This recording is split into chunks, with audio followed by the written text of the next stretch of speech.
Aujourd'hui, on reçoit Nathalie Thibault, ancienne gestionnaire et chef cuisinière passionnée du Café du Presbytère pendant plus de 20 ans, qui a consacré une grande partie de sa vie à l'engagement social et communautaire. Avec elle, on plonge dans son parcours, de sa jeunesse marginale à Montréal jusqu'à son engagement féministe et son implication de la jeunesse ouvrière chrétienne, un mouvement de défense de droits des jeunes travailleurs. À travers son expérience, Nathalie nous inspire à croire au pouvoir transformateur des liens humains et du travail collectif. Bon matin, Nathalie! Mais bon matin, vous deux. Merci d'être là ce matin avec nous pour nous parler un peu de ton parcours. Pour commencer, moi, j'aimerais ça savoir, t'es installée au Saguenay. Ça fait combien d'années que tu es ici? Puis qu'est-ce qui t'a amené au Saguenay? Mon Dieu, ça doit faire près de 30 ans. Je suis arrivée en 90 au Saguenay-Lac-Saint-Jean. Qu'est-ce qui m'a amenée? Ben, c'était simplement une visite. Ma conjointe, à l'époque, venait d'ici. Fait que je suis venue ici. Puis j'avais une amie avec qui j'avais fait Katimavik qui demeurait au Saguenay. Fait que quand je suis arrivée au Saguenay, surtout quand j'ai traversé le parc, j'ai fait comme wow. Quand j'ai vu les montagnes, le fjord, j'étais vraiment Sous le charme. je peux dire sous le charme. En anglais, on dirait faberclastic. Mais j'étais vraiment. C'était incroyable comment que je trouvais ça beau. Surtout venant de. Je viens de la métropole, mais je viens quand même de la rive sud de Montréal, qui n'est pas un endroit qui est vraiment beau. Là. Je veux dire, il n'y a quand même pas de montagne. Là. Tout ce qu'on a, c'est le pont Champlain, qui est pratique, là, mais on n'a pas une vue incroyable. Fait qu'en arrivant ici, c'est surtout la vue. Puis je me disais, ben, quand je vais être vieille puis riche, je vais venir rester ici. J'étais jeune et pauvre, puis finalement, ben, j'ai décidé de m'établir au Saguenay. L'appel de la région. C'est parfait, ça. Ouais. Est-ce que, je sais qu'en pré-entrevue, tu m'avais parlé un petit peu là, de ta jeunesse marginale à Montréal, justement, des années que tu as été là. C'est dans les années 80 à peu près? Ben, dans le fond, je suis née en 64. Fait que c'est sûr qu'à Montréal, c'est dans les années 80. Okay. En restant à Brossard, c'est facile de descendre à Montréal. Justement, tu prends le fameux beau pont Champlain, tu le traverses, puis tu te rends à Montréal. Fait que j'ai étudié aussi au Cégep du Vieux-Montréal. Fait que là, tu as accès à tout ce qui est marginal, tu as accès, tu découvres vraiment une ville avec des territoires qui sont différents. Tu sais, Brossard, c'est une banlieue. Tu n'auras pas des quartiers comme le Vieux-Montréal, tu n'auras pas le plateau Montréal, tu n'auras pas le Chinatown, l'effervescence, tout le milieu culturel, ethnique, c'est vraiment... Oui. C'est vraiment... Mais toi, tu m'avais parlé, là, justement, comment, en tant que personne queer, en tant que personne des communautés LGBT, comment c'était à l'époque à Montréal, dans ces années-là, finalement, là, d'être une personne LGBT?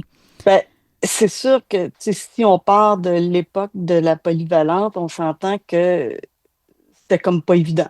Ah ouais, Tu n'en parlais pas, tu te sens pas vraiment à l'aise d'en parler, mais à la minute que tu franchis le pont, que tu arrives à Montréal, puis que là, tu es un peu plus vieille, puis là, je suis arrivée au Cégep du Vieux-Montréal en art plastique, ben là, tu rencontres des personnes, qui sont comme toi, tu t'identifies à eux, Puis une fois que tu es confortable avec ça, puis à l'époque, je faisais partie du comité femmes du Cégep du Vieux-Montréal, puis c'est sûr qu'à travers le comité femmes, il y avait plusieurs femmes qui étaient lesbiennes, queer ou bi, ou que ça les dérangeait tout simplement pas. Fait que ça change le paradigme, là. Au lieu d'être comme une bébite où ce que tu as honte, tu réalises pour une fois, qu'il y a d'autres personnes comme toi, puis c'est correct d'être comme ça, Fait que, ça a comme permis de m'affranchir puis d'être bien dans cette position-là. Ça s'est pas fait du jour au lendemain, là, Ça s'est fait graduellement, mais c'était plus honteux d'être dans ma tête à moi, d'être homosexuel. C'était plus dramatique, là. Parce qu'avant ça, toi, tu voyais ça comme quelque chose d'honteux, avant cette période-là, finalement? Ben oui, parce que tu n'as personne à qui t'associer, puis tout ton référent que tu as à l'époque, ben c'est ce que tu as à TV, puis il n'y en avait pas, Je sais ce que tu as dans tes alentours, puis ça n'existe pas. Tu associes ça vraiment, tu veux pas être comme ça, là, Ouais. Quand tu n'as pas personne, quand tu personne qui se trouve être un adulte qui est significatif, ou des gens qui sont bien, qui sont épanouis là-dedans, tu peux pas te référer, là. C'est clair. Mais quand tu n'en vois, tu dis oui, c'est possible. Ben oui, c'est sûr. D'avoir des modèles, c'est vraiment aidant, là, ça, c'est sûr. OK. Puis, est-ce que c'est dans ton parcours, c'est qu'est-ce qui t'a aidé dans ta construction de ton identité? Là, tu me parles de quand tu as traversé le pont, justement, là, tu es devenu plus impliqué, tu as eu plus de modèles, mais est-ce que concrètement, tu as pu comme développer davantage ou apprendre à te connaître davantage? Quand t'es pas confortable, c'est parce que t'as pas confiance, t'as honte de la situation. Mais du moment que t'as plus honte de la situation, puis que tu dis, regarde, moi, je suis comme ça. Mhm, Je suis bien là-dedans. mhm, Fait que qu'est-ce que vont en penser les autres? Ça me regarde plus. mhm. Si il y a des personnes, ben là, c'est sûr aussi qu'on s'entend que le contexte familial s'est amélioré aussi. Tu sais, je veux dire, ma soeur le savait, mon frère le savait, ma mère le savait, puis la relation était quand même, a peut-être pas été bonne le moment qu'elle le su, mais par la suite, c'était correct. Fait que tu as un entourage aussi qui te soutient. Fait que dans ma tête à moi, rendu peut-être à 22, 23, 24, un peu plus tard, là, pas au début, là, ça a pris une couple d'années, dans ma tête à moi, c'était comme, si tu as un problème avec ça, là, va suivre une thérapie, ça me regarde plus. Pas mon problème à Ouais, moi, ouais, là. ouais, ouais. Puis, tu sais, moi, me faire dire, ah, moi aussi, j'ai un cousin ou un oncle qui est gay. Puis là, j'ai, moi aussi, hey, ça tombe bien, ma mère est hétéro, mon frère, ma soeur, tu sais. C'est comme, ça Wow! m'atteignait, ça Ouais, ouais, m'atteignait ouais. plus, là, tu sais, OK. c'est plus mon... Mais ça s'est pas fait.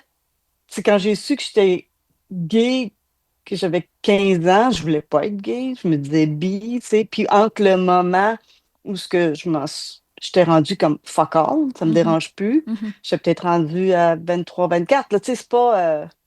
mhm. c'est c'est un cheminement, Ben oui, vraiment. ça se fait graduellement. Mhm.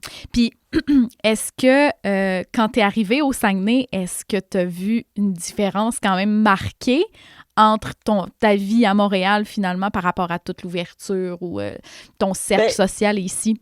donc, j'ai vu une certaine différence. Je pourrais peut-être pas dire autant au niveau de l'ouverture, mais des stéréotypes, OK, un peu. les stéréotypes. Ouais. Des stéréotypes dans le sens que, c'est moi, je m'identifiais comme lesbienne, féministe, on s'entend. OK.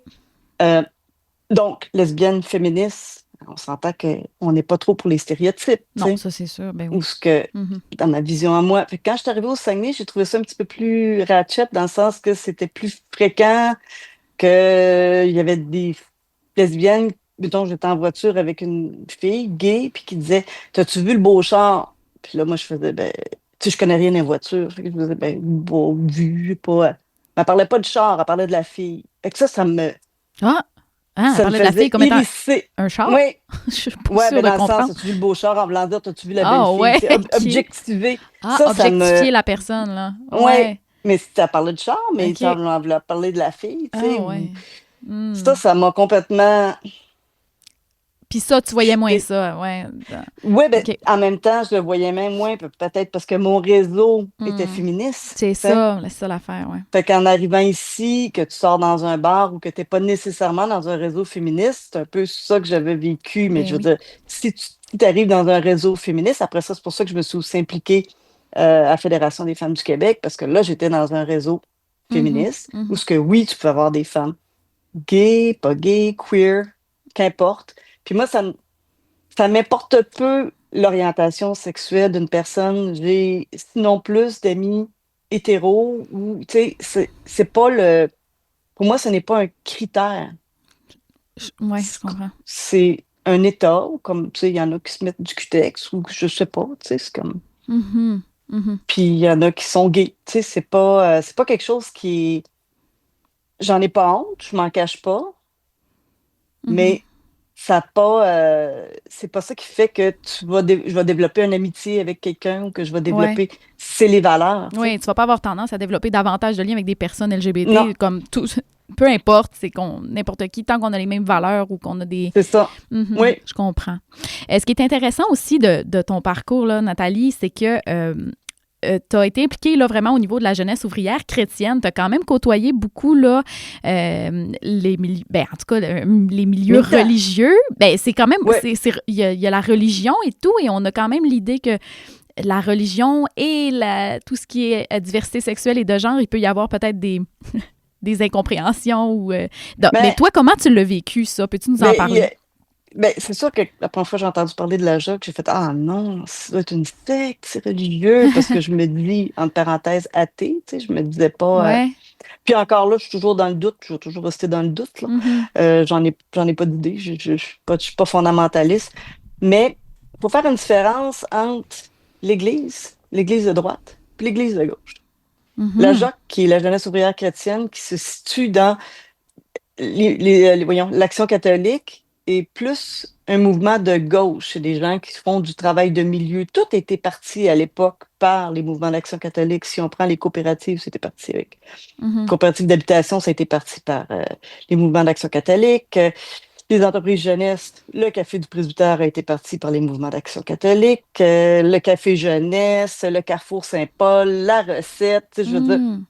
Mhm. la plupart des mouvements existants euh, ont généralement été partis. Parce que ça, c'est la branche, c'est la branche de gauche, mais c'est la branche qui est en action.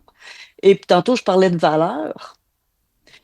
Alors, s'entend-tu que ces personnes-là ont les mêmes valeurs que Mhm. moi j'ai, qui sont des valeurs d'équité, de justice sociale, de mieux-être. Puis mon aumônier, à l'époque, pour lui, que je sois gay ou pas, ça n'avait aucune importance. Mhm. C'est qui j'étais comme personne. Puis même, c'était aussi comme mon confident. Je me souviens, à un moment donné, lors de ma rupture, parce qu'on était les deux, Nathalie, on était les deux à JOC, les deux coordonnatrices, on était à JOC, puis on était ensemble. Puis elle m'avait laissé Ah, vous étiez pour en une couple, autre. les deux, à la Oui, on JOC. est OK, je les comprends. deux en même temps, les deux en même temps.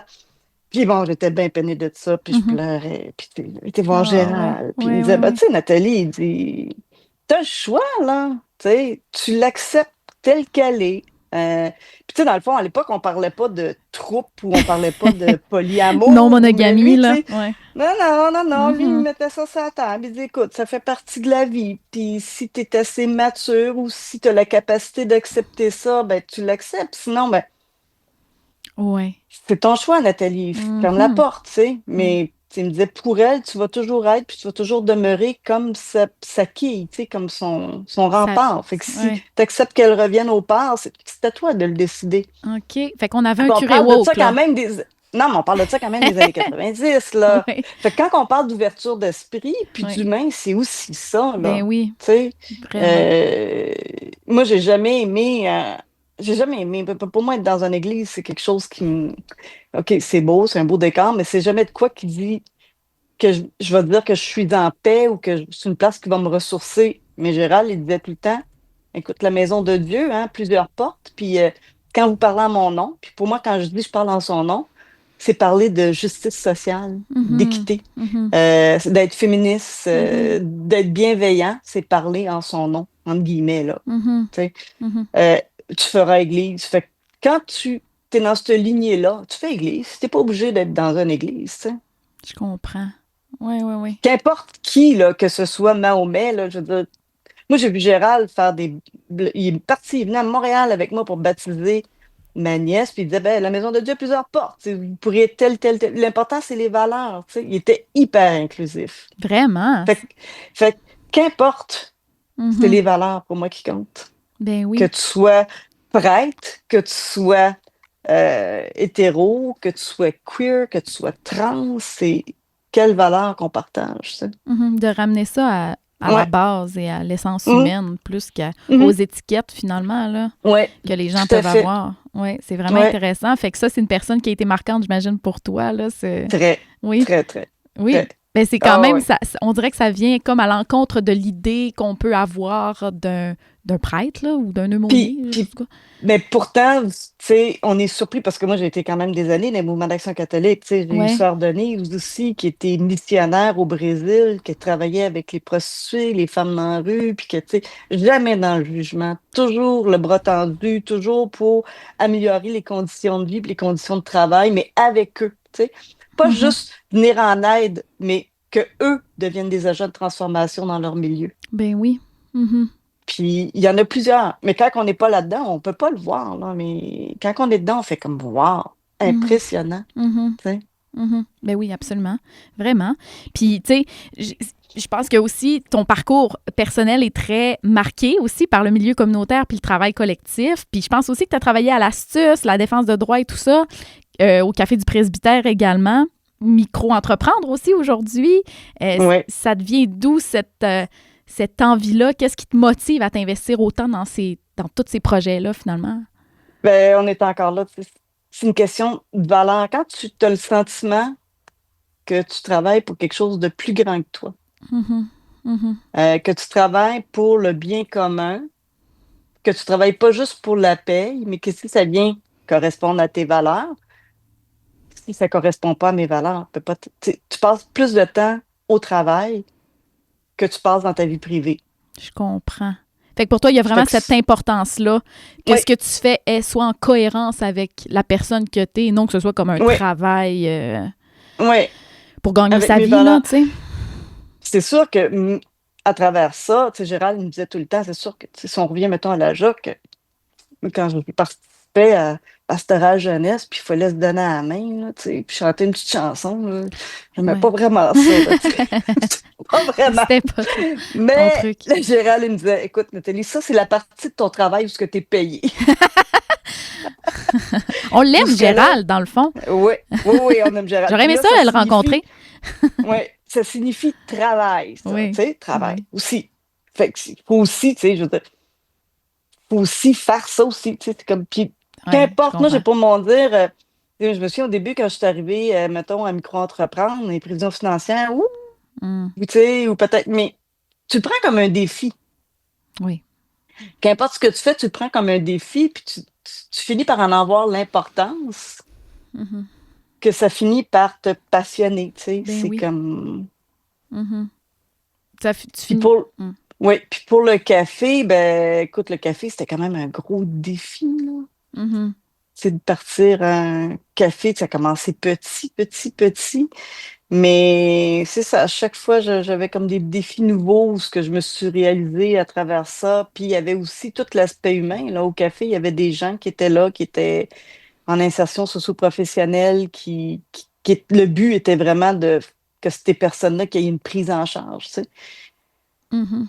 Ça, il y avait la paye, mais il y avait ça aussi qui est aussi une paye. Tu sais. Je Mm. réussissais pas avec tout le monde. Puis de toute façon, c'est pas moi qui réussis, c'est un paquet d'événements qui fait qu'une personne va finir par décliquer ou va développer des apprentissages ou va développer d'ouverture. Mais quand tu vois la personne du début rendue à la fin qui s'est ouvert, qui a développé, qui a cheminé, tu te dis, ben, je suis contente d'y avoir contribué. Pas que moi. Tu sais, je Ben veux dire, oui. on est un ensemble de personnes, puis il y a la société, mais Mm. ça, c'est une paye. Absolument. Mais il y avait aussi la satisfaction. Ça, c'est une satisfaction que tu as à long terme, mais à court terme, il y avait la satisfaction que les gens aimaient ma nourriture. Fait que ça, Oui, c'était ça aussi, c'est facile. flatteur. Ben oui. Ça, c'était Ben quand oui. même une satisfaction à court terme. Non, mais tu sais, ça permettait d'avoir les deux, hein, une Absolument. satisfaction à long terme puis une satisfaction à court terme. Non? Ben oui, c'est sûr, absolument. Puis moi, tu sais, là, je t'écoute parler de toutes tes implications, mais aussi comme de ton parcours. Puis ce qui me frappe, en fait, c'est à quel point, tu sais, t'as une drive, en fait, qui est là, tu sais, qu'il y a quand même tout un parcours de vie que tu as vécu. Puis je sais qu'en pré-entrevue, on a parlé quand même beaucoup aussi, là, je me rappelle, tu m'as juste parlé de ta moufette, là. Tu Oui, avais une moufette, je pense, quand tu étais ado ou jeune oui. adulte. Tu sais, qui a une moufette puis qui se promène avec sa moufette? Tu sais, Non, comme, c'est sûr. t'as quand même, t'es en dehors, t'es en dehors des codes des fois, puis c'est comme, Oui, bah, c'est pas grave, c'est moi, tu sais. Comme, est-ce que t'as toujours eu ça? T'as-tu toujours oui, été comme ça? oui, j'ai toujours été marginale. Euh, Tu sais, j'étais toute petite, puis j'arrivais pas à me situer si, tu sais, me trouvais pas masculine, je me trouvais pas ni féminine, tu sais, Mhm. j'aimais ni les poupées Barbie, j'aimais ni les camions, tu sais, j'aimais lire, j'aimais dessiner, j'aimais faire du vélo. Bon, c'est sûr que des fois, je me promenais en vélo avec ma ceinture de cow-boy puis mon chapeau, là. OK. Faut arriver, là. Ouais. Euh, je prenais le linge de mon frère, ça c'était clair, là, mais OK. tu sais, je me sentais pas plus un gars pour autant, mais j'aimais pas les robes. Fait que tu sais, je trouvais ça tannant quand ma mère m'habillait en robe. Fait que c'est sûr que rendu à Polyvalente, j'étais au collège. Au collège, on a un habit, puis c'est affreux, là. Mais rendu à Polyvalente, là, j'étais plus éclatée, là. Tu sais, moi, c'était quand même, même si on était fin des années 70, tu sais, nous autres, on tripait sur Janis Joplin, puis etc. Fait qu'on était plus marginal. Puis rendu au cégep, ben là, j'avais des fois un côté de tête rasée, j'étais plus punk. OK. C'est là que j'ai eu ma fameuse La moufette moufette, ouais. aussi. Qui s'appelait?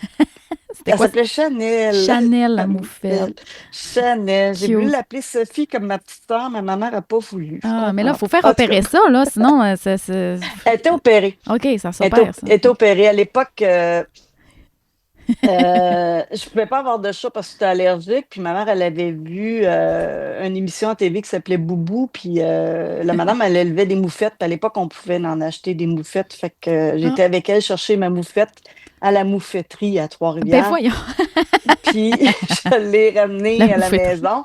Mais je m'attendais d'avoir la petite moufette que ma mère a dit que la petite moufette, elle l'avait dans ses bras. Mais la mienne était sauvage. Fait que c'était un petit peu Ah, moins facile. Fait OK. que t'es cherché ma moufette à la moufetterie. Mais là, la nuit, c'est nocturne, hein, ces petites bêtes-là, hein. Ah, La ça nuit, elle me bouge. montait dessus, elle me mordait les Oh, oreilles. OK. Puis écoute, elle a des dents assez impressionnantes, puis des Tabarnouche. griffes. Hmm. Mais j'ai réussi à l'apprivoiser, puis on OK. se promenait là, dans les rues de Brassard, OK. Bon. moi et ma moufette. Ben oui, pourquoi pas. Elle a même fait un film à Télé-Québec, je pense que c'était Bac et Bottine, je suis pas trop sûre, parce qu'elle faisait juste courir, puis OK. il y avait quelqu'un qui l'attrapait au bout, j'avais tellement peur de perdre ma moufette, là. Ah, Fait que, ouais. bref, c'est ça. Tu m'avais parlé aussi, là, je sais pas si je peux me permettre d'aborder ça, mais il y a un moment où tu m'as parlé d'un moment où tu dormais dehors, en fait, là. Oui, Bon, ben oui. puis est-ce que c'était-tu par... Peux-tu me parler de cette période-là? Parce que c'est flou Ben, dans... écoute, ben, j'allais au Cégep du Vieux-Montréal. Ouais. Les autobus, on s'entend qu'ils finissent à partir d'un tel heure, hein, tu sais, je sais pas, on va dire que c'est minuit ou une heure, puis si Mhm. tu la manques, tu la manques.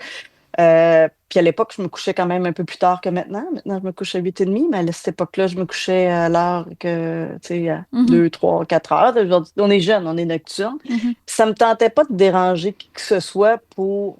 J'avais sciemment, consciemment, pas pris l'autobus. Je me disais, c'est pas grave. Mhm. Puis,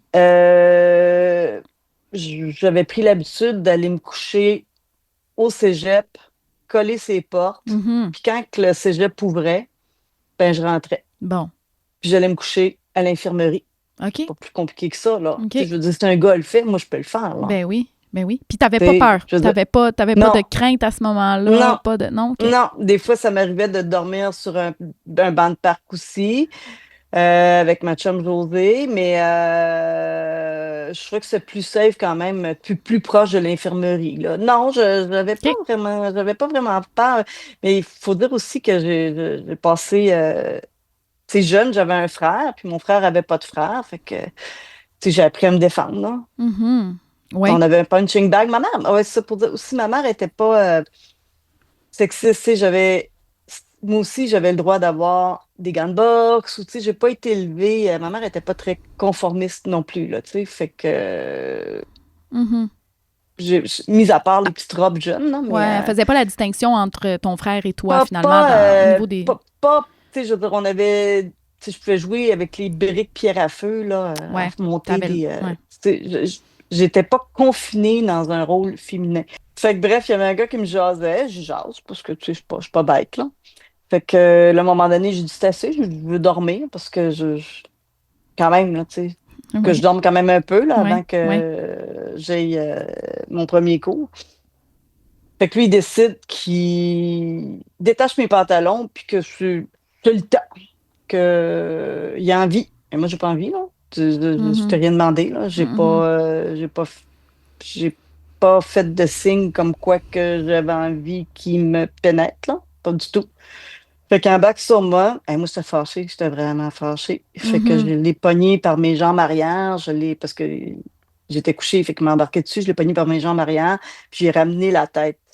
C'est comme si j'avais reviré de bord. Puis c'était moi qui étais embarqué dessus. Puis là, j'étais sur le bord de le fesser, d'aplomb. Mhm. Ah ouais, J'étais hein? très fâchée. Mon réflexe, ça n'a pas été un réflexe de peur. Ça a été un réflexe De de défense. tu ne Ouais. fais pas ça. Mais après, quand je suis partie, là, j'ai capoté. Ah ouais. Parce que là, j'ai pensé à ma petite sœur, puis je me suis dit, et si c'était arrivé à Sophie? Je pense qu'aujourd'hui, ma sœur, elle serait capable de se défendre, mais à l'époque, tu sais, elle avait 4 ans de moins, tu sais. Ouais.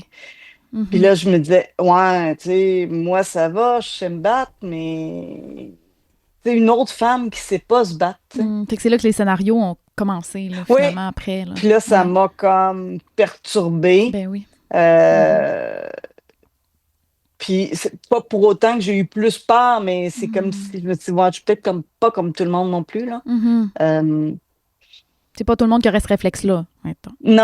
non, Ouais, je comprends. non, OK. non, non, non, non. Non, Mhm. puis tu sais, je veux dire, je suis pas quand même une personne hyper musclée non plus, là, tu sais, je veux Mhm. dire, je fais 5 et 3, je devais peser 110 livres, Mhm. tu sais, je suis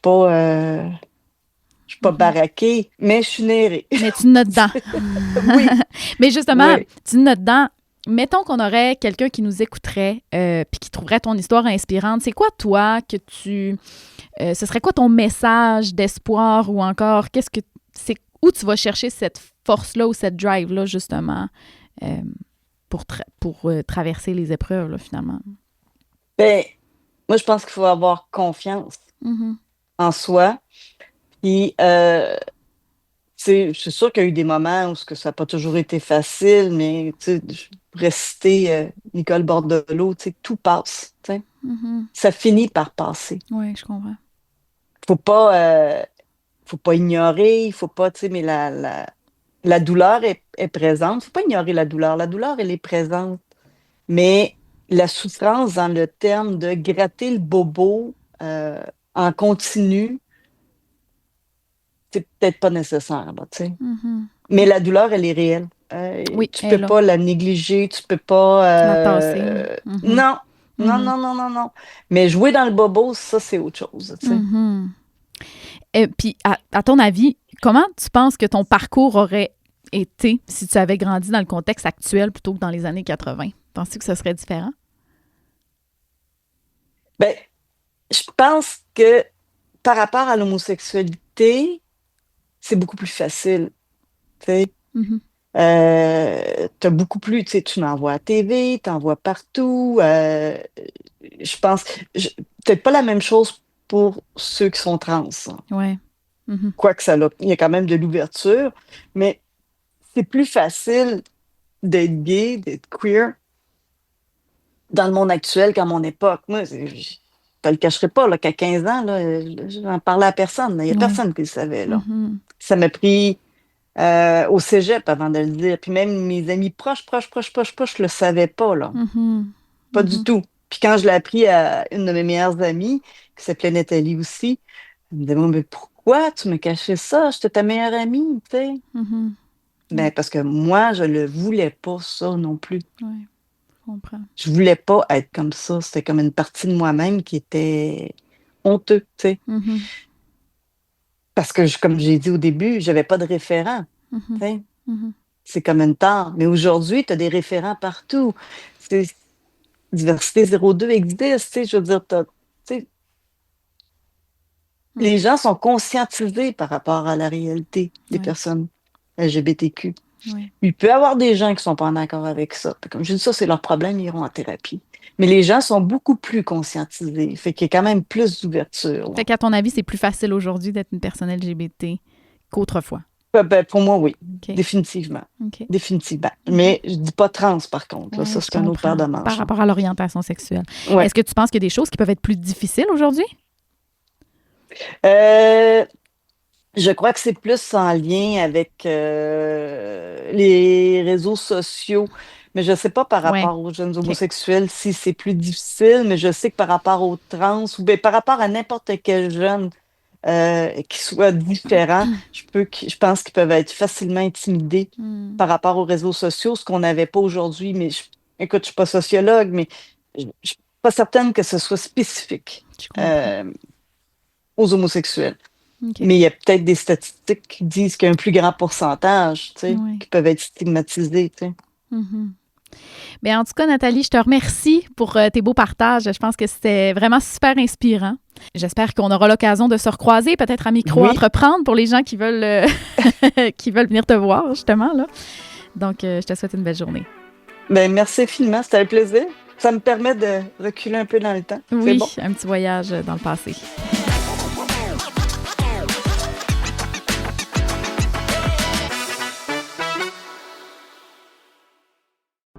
Ce balado est produit en collaboration avec la Télé du Haut-du-Lac.